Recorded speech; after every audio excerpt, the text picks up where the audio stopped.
can Protandim help in the management of addictive behavior?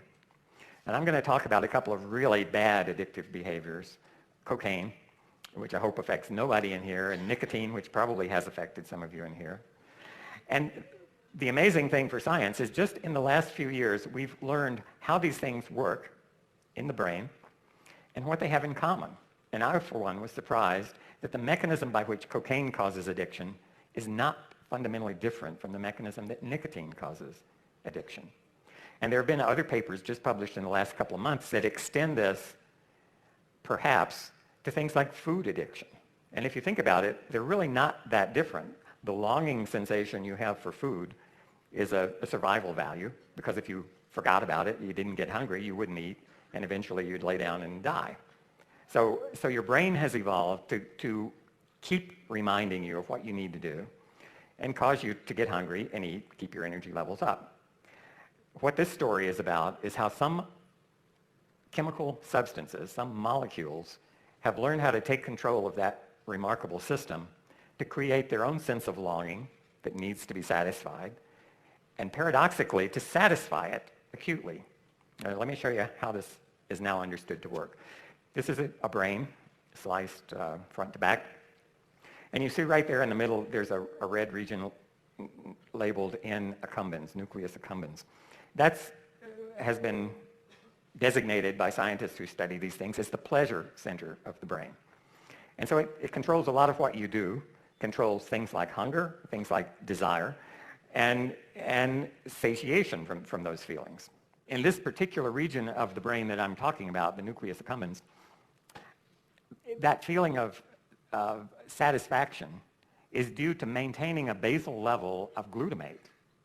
And again, this is a common metabolite. The rest of your body's making it. The brain is putting it to a particular use. And so it's been found just recently that cocaine blunts the activity of this region of the brain to release glutamate by downregulating a gene that enables glutamate to get into the cell. And that gene is called cysteine glutamate transporter, sometimes antiporter.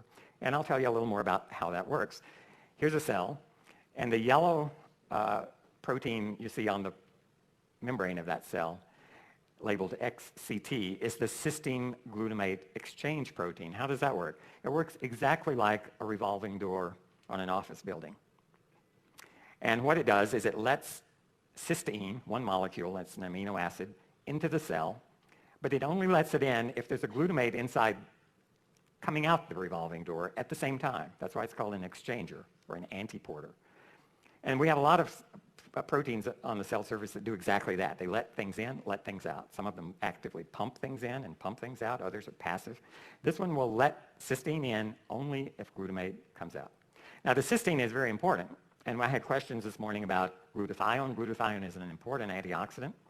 It's one of the antioxidants dramatically affected by Protandim, because among the 500 genes Protandim regulates are the ones seen here in blue, glutathione synthase, that enables the cell to make its own glutathione. So if that enzyme goes up and more cysteine comes into the cell, you can make more glutathione. That cell is protected from oxidative stress. What we're looking at here is the reverse part of that revolving door. Every time a cysteine comes in, which enables the cell to make glutathione, a good thing, this brain cell pumps out one glutamate. And that glutamate is used to maintain a level of satisfaction in the brain. What we found by reading the literature was that cocaine blocks that revolving door.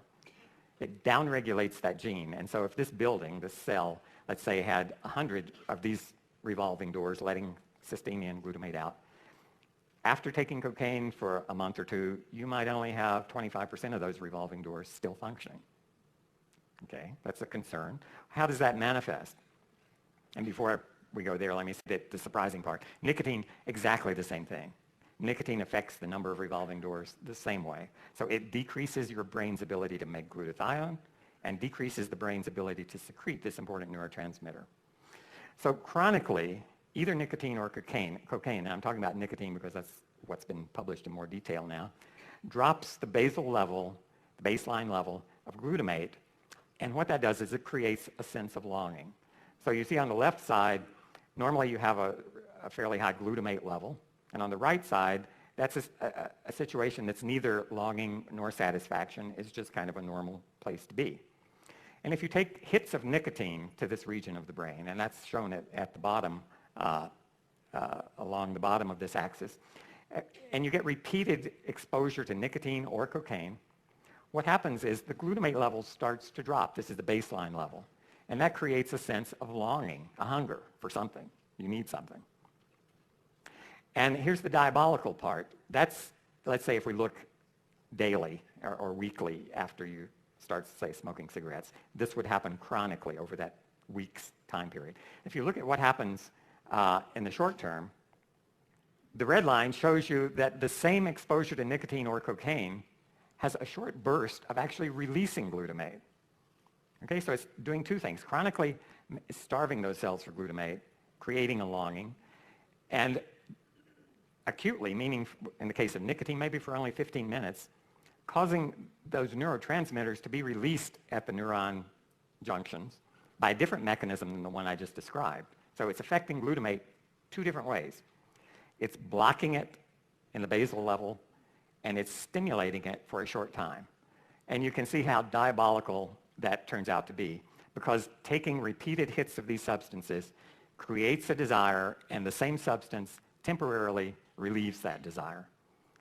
So as you move down this curve week after week, your longing increases, and you're dependent upon that spike to bring you back up to a level of satisfaction. And what you see here is, about 10 lines down, is this cysteine glutamate transporter. It's one of the genes most affected by Protandim. And here we see that this, I think, is in brain cells. We've done it in vascular cells as well, at 2 different concentrations of Protandim each. And that 6.49 is at a high concentration of Protandim. And what that means is it increased the number of those turnstile proteins 6.5-fold, 649% more in the presence of Protandim.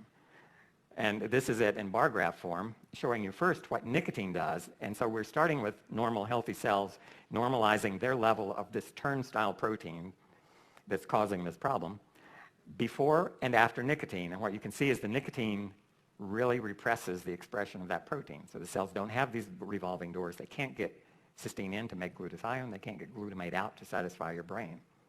What does Protandim do to the same protein?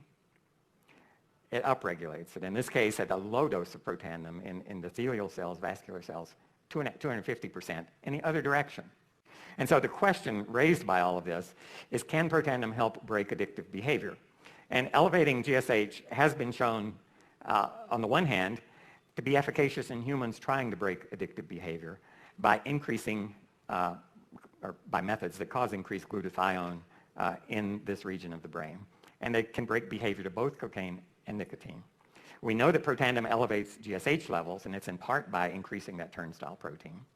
And what we found is that, or what has been found by others, is that that turnstile protein is also important in preventing this longing sensation from developing in the brain. So the turnstiles are absolutely essential.